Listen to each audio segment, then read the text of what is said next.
Lorsqu'on bâtit la maison, le temple de Dieu, on se servit de pierres toutes taillées, et ni marteau, ni hache, ni aucun instrument de fer ne furent entendus dans la maison pendant qu'on la construisait. 1 Roi 6-7. Ce fut une construction absolument unique. Il n'y a pas une construction au monde qui puisse être faite sans bruit, mais chaque pierre était si parfaitement ajustée selon le plan de Dieu, qu'il n'y eut besoin d'aucun bruit pendant toute la construction. Lorsque vous suivez le plan de Dieu pour votre famille et la vie d'église, vous trouvez l'unité, la coopération, la sincérité, la communion fraternelle et la joie spirituelle en vivant ensemble. Autrement, il y a conflit. Lorsque nous sommes dans le plan de Dieu et que nous connaissons nos ministères, il n'y a aucune jalousie. Beaucoup d'œuvres ont souffert à cause de la jalousie.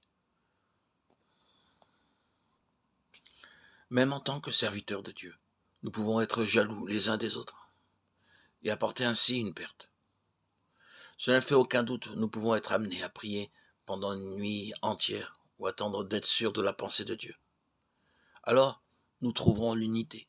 Lorsque le travail de construction fut achevé, nous lisons dans 2 Chroniques 7, 1, que ce fut un jour de grande joie, parce que la gloire de Dieu remplit la maison. Dieu avait attendu pendant 140 ans. Il aimait son peuple. Il le réprimanda et le châtia, jusqu'à ce qu'il entre dans son ordre céleste. Alors la gloire de Dieu descendit.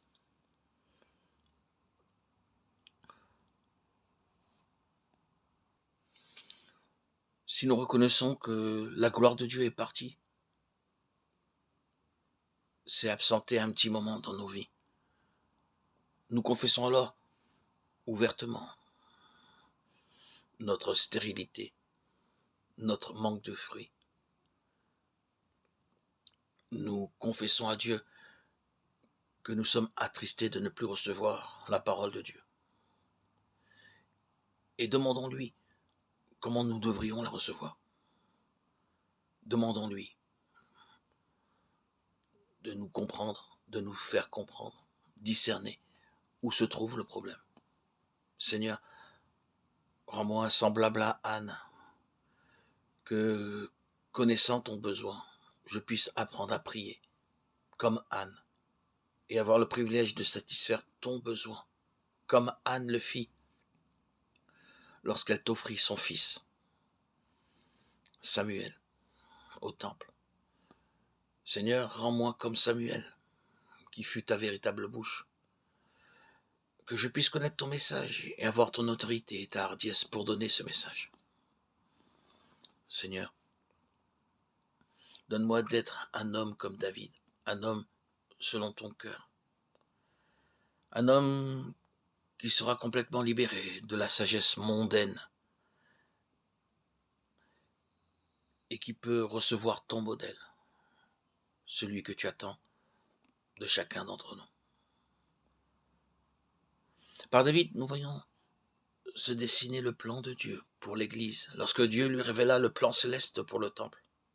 Avant que Dieu puisse donner le plan de David, il dut le châtier, le punir, le purifier, le changer, l'humilier et le vider complètement de sa sagesse humaine. Ainsi, par David, nous connaissons l'Église. Par Salomon, nous connaissons Dieu.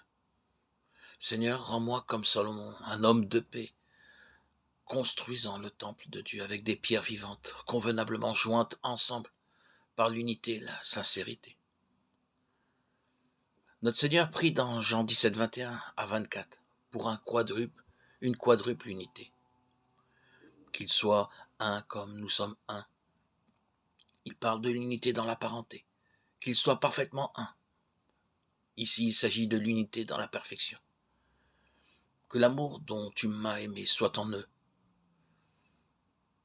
Il parle de l'unité dans l'amour. Je leur ai donné la gloire que tu m'as donnée, afin qu'ils soient un.